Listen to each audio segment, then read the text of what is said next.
exists in either of these places. You see, contrary to what the Copernican principle might suggest, the recipe for life is much more complex than just add water. If a recipe for a planet capable of supporting complex life really did exist, then what ingredients, beyond liquid water, might be required? The list of necessary factors continues to grow. We live on this paper-thin crust. If the Earth's crust were significantly thicker, then plate tectonic recycling could not take place. The Earth's crust varies in thickness from about 4 to 30 miles. It consists of more than a dozen tectonic plates that are in constant motion. This dynamic geology regulates the planet's interior temperature, recycles carbon, mixes chemical elements essential to living organisms, and shapes the continents. Deep within the Earth's interior, the movement of liquid iron generates a protective magnetic field essential to complex life. If our planet was smaller, its magnetic field would be weaker, allowing the solar wind to strip away our atmosphere, slowly transforming the Earth into a dead, barren world much like Mars.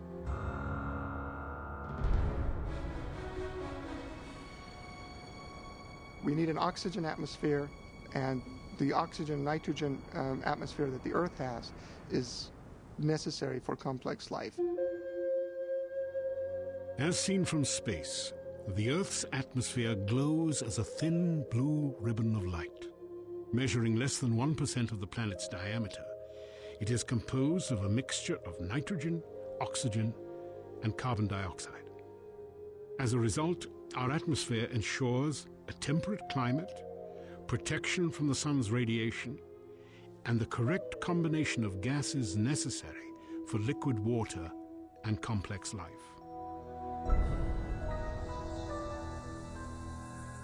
For a size of planet like Earth, our moon is big. The current thinking is that if our moon didn't exist, neither would we. 1/4 the size of the Earth, the moon's powerful gravitational pull stabilizes the angle of its axis at a nearly constant 23.5 degrees. This ensures relatively temperate seasonal changes, and the only climate in the solar system mild enough to sustain complex living organisms. If we find life out there, especially complex or even intelligent life, it will be around a star similar to our own. We orbit what is known as a spectral type G2 dwarf main sequence star. It is well suited for our needs. If the Sun were less massive, like 90% of the stars in the galaxy, the habitable zone would be smaller. To remain within its boundaries, the Earth would have to be positioned closer to its star. Here, increased gravity would lock our planet's rotation into synchronization with its orbit. While one side of the Earth continually faced the Sun and increased radiation from solar flares, the dark side of the planet would lay shrouded in perpetual cold and ice.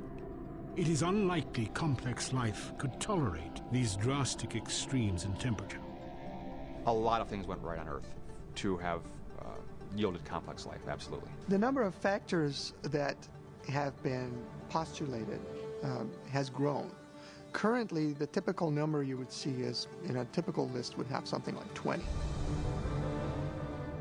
We find that we need to be at the right location in the galaxy, that we're inside the circumstellar habitable zone of a star, that we're in a planetary system with giant planets that can shield the inner planets from too many comet impacts, that we're orbiting the right kind of star that's not too cool or not too hot, that we're on a planet that has a moon that can stabilize the tilt of its axis, that we're on a planet that's a terrestrial planet, a planet that has a crust that's just thick enough that it can maintain plate tectonic activity, that has enough heat in its interior that it's still circulating its liquid iron core so it can generate a magnetic field, that it has an atmosphere that has enough oxygen to allow for complex organisms to survive.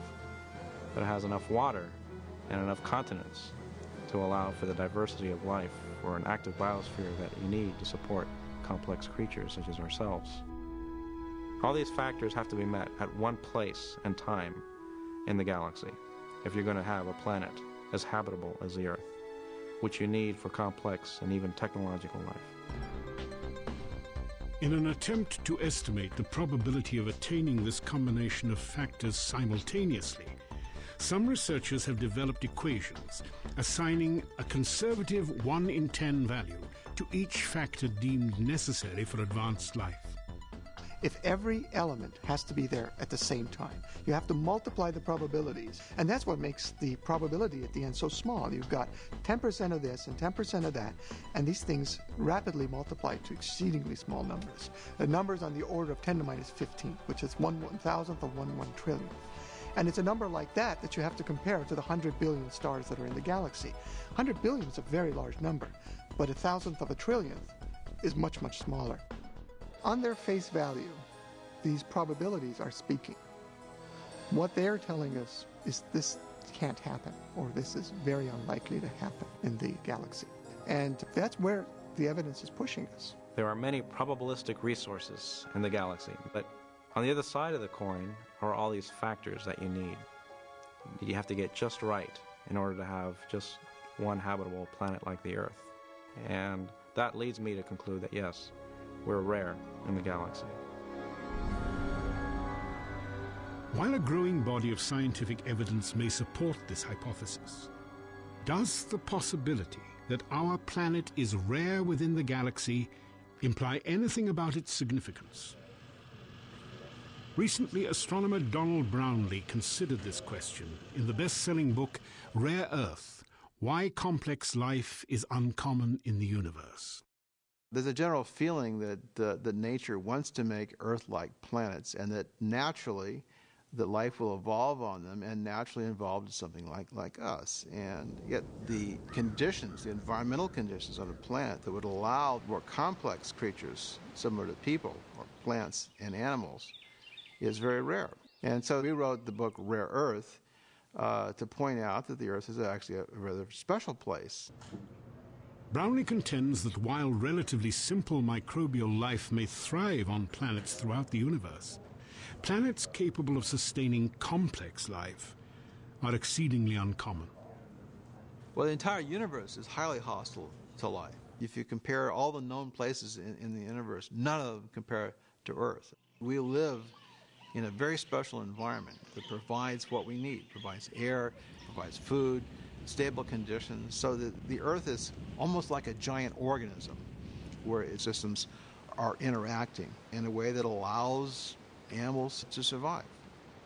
The real question is, why did this happen? Was it just a matter of luck or not? If you look at thousands of planets, only a small fraction of them, very small fraction, will be truly Earth-like. So if we are very rare, we did win the cosmic lottery. So we're a lucky planet. We're just in a very fortunate place.